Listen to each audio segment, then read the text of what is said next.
This is the Realme X50 Pro, the first 5G phone to be launched in India. Coincidentally, it also happens to be the first Snapdragon 865 phone that I've managed to get my hands on. So let's see what this new flagship from Realme has in store for us. Hey guys, Ash here from C4 Tech, and if you do end up finding this video informative, subscribe and please consider turning on notifications by hitting that bell icon. Let's now get started.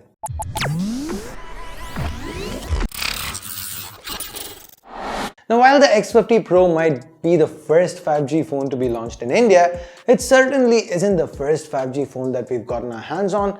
In fact, we unboxed both the K30 5G as well as the regular X50 5G on C4 Tech a while back. Now, here are the regular X50 and the X50 Pro side by side. At first glance, it can be really difficult to tell them apart, especially since both come with those dual punch holes to the top. So which one is which?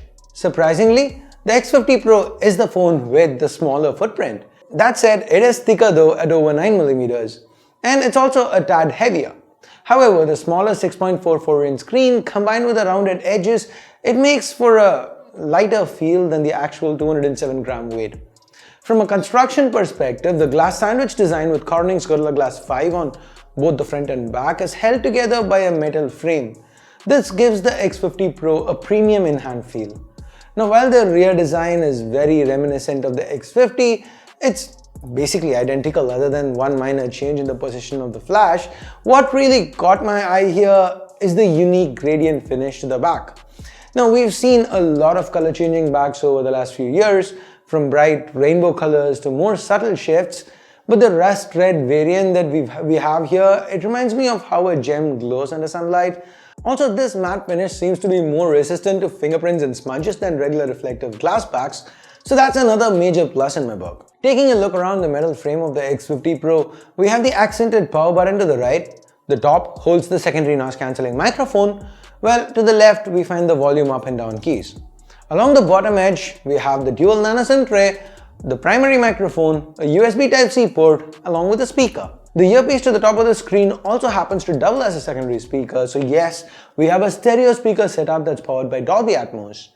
That said, there is no 3.5mm headphone jack, which I think is a bit of a letdown, especially since we have a 9mm thick body. Speaking of the X50 Pro's body, I'm sure you have noticed the many antenna lines on it. Realme is calling this their 360-degree surround antenna. It's a combination of 13 antennas, out of which 8 are dedicated for just 4G and 5G. Realme claims this helps the X50 Pro cover most of the world's mainstream 5G bands, including N1, N41, N78 and N79. As of right now, India doesn't really have any specific band allocation for 5G, so there was no scope to test any of this out. But what we did get to test out was the blazing fast Snapdragon 865 processor. Now, that is at the heart of the X50 Pro, and this is the first time I'm getting my hands on the Snapdragon 865 since the Galaxy S20 series came to India with the Exynos 990 chipset. And well, initial impressions, it's really fast, just like you'd expect it to be. Now, Realme UI is in its infancy, yes. We've not seen it on a lot of phones, but this is the smoothest I've ever seen it running. We've got a 90Hz AMOLED panel here that just jumps to life the instant I touch it. And being powered by the Adreno 650 GPU, there are absolutely no issues with the hardware pushing the higher refresh rate. In the little time I got to spend with the X50 Pro, it performed consistently with regular tasks, playing media, and even with the intensive ones like gaming. The display also happens to have a 180Hz touch sampling rate. What that means is that the display is scanning for an input 180 times a second. Now that sounds insane, maybe if you're somebody who doesn't really care about gaming, but if you're a gamer, if you are part of the current generation, then this is something that would definitely interest you. Realme has left no stone unturned to make this a flagship experience. So this AMOLED panel, it's got all the goodies: wideband L1, HDR10 Plus certification, all of that when combined with stereo speakers, what I mentioned earlier, it should make for a great media consumption experience too. I'll have more to say about the performance of both the new chip and this AMOLED panel in my full review. Now, talking of media consumption, we have this special feature on Realme UI. It's called dual mode audio and it lets us listen to the same audio via both wired and wireless earphones. I've covered it and a lot of other new features that Realme UI brings to the table in a dedicated video. So if you've not checked that out, here's a card, go ahead, check it out. There's no headphone jack, so the wired audio is gonna have to come from that USB Type-C port, but still not having to share a pair of earphones and still being able to watch what's happening on screen. That's a nice experience, right? And what you're able to watch, you can watch that for quite a long time, because on the battery front, we have a 4200 mAh battery. Now the Realme X2 Pro from last year had a 855 Plus chipset, a similar 90Hz display, but a 4000 mAh battery. And yet it managed to last more than a day during our full review. And as far as battery life is concerned, I'm expecting the X50 Pro with the newer, more efficient processor and 200 mAh extra battery capacity to perform well. While on the topic of battery and charging, we get a whopping 65 watt SuperDart charger included in the box. And yes, you heard me right, it's now called SuperDart charger.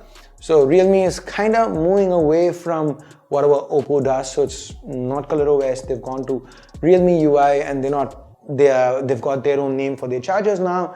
It is kinda similar to the Superbook 2.0 charger that Oppo debuted for their Reno Ace. Realme claims it can charge the X50 Pro from 0 to 100 within 35 minutes. Now while the 65 watt SuperDart charging is great, it does need a proprietary charger, but for all those instances where we forget to bring our own charger along, the X50 Pro does have a back. It supports 18 watt quick charge as well as USB power delivery, not to mention 30 watt VOOC 4.0 flash charge as well. As far as fingerprint scanners go, this is one of the fastest that I've tested, and that includes physical capacitive ones too. The same can be said about the speed and accuracy of Face Unlock. Speaking of Face Unlock, the selfie cameras here are quite an upgrade. Realme has finally let go of that 16 megapixel Sony IMX471 that they've been clinging on to since the Realme X. I mean, how many phones have they used that on? But now, instead, they finally upgraded to a newer Sony sensor. The IMX616 is the 32 megapixel sensor. It seems to be one of the best selfie sensors around. It shoots crisp shots while maintaining a natural color palette. The secondary sensor here, it's an 8 megapixel ultra wide. It does fine, but the difference in colors and overall quality is a little too noticeable for my liking, especially when compared side by side to the 616. Let's hope that future updates bring them a bit closer in terms of colors. Now turning around, we have a quad camera setup here, the primary sensor. Now here's one we've seen many a time before. Yes, it's that 64 megapixel Samsung ISOCELL GW1. It's accompanied by a f1.8 lens. I'm sure you guys know how this one fares, but in case you don't, as you see here from these daylight samples, they're excellent. Under low light too, once the dedicated night mode kicks in, it does a bang up job. Like the front, we also have an 8 megapixel ultra wide sensor at the back. This one doubles as a macro camera too. The third one on the left is a 13 megapixel telephoto that can do 2x optical, 5x hybrid and 20x digital zoom. And the final one on the left is a 2 megapixel monochrome portrait camera. I'm not quite sure where Realme is going with this one. It's a departure from the regular depth sensors, that's for sure. And I'll have more to say about this and all the cameras here in my full review. Taking a quick look at video, there are some rather obvious omissions. There's no 8K video capture despite the Snapdragon 865, but more surprising is the omission of 4K 60 FPS. Even at 4K 30, the footage was a bit jerky. EIS kicks in only at 1080p. We have a Super Steady mode that works with the primary camera and a Super Steady Max for the ultra wide lens. The front camera also comes with EIS and both the front and rear cameras can capture portrait video. I think the omission of resolutions is a software thing that Realme should be able to add in the future, but will they? Only time will tell. So overall, the Realme X50 Pro seems to be a flagship in all respects. Top of the line specs, great cameras, impressive battery, and well, if leaked news turns out to be right, then a hefty price tag to match. The X50 Pro comes in multiple variants, the base being 6128, while the highest is supposed to be 12 gigs of RAM, 256 gigs of UFS 3.0 storage. Now the recent leaks point towards a price tag in the high 40,000s, which would make this Realme's highest priced offering till date. Now I'm speculating here because as of filming, I do not have the official pricing, But once I do get to know it, I will add it in the description, also in a pinned comment. I will also tweet it out, of course. If you don't follow me on Twitter, it's at C4Retech. Go ahead, follow me. So you guys tell me, by the time you are watching this video, you'll know the pricing. So what do you think of the price? What do you make of it? How much more of a premium are you willing to pay for 5G functionality? Leave a comment down below and let me know. And I guess with that, we get to the end of this video. Thumbs up, thumbs down based on whatever you felt about it. Subscribe, turn on notifications by hitting that bell icon if you haven't yet. And thanks a lot for watching. Till next time, my name's Ash. You've been watching C4Retech. And I'm signing off for now. You guys have a great day. Bye-bye.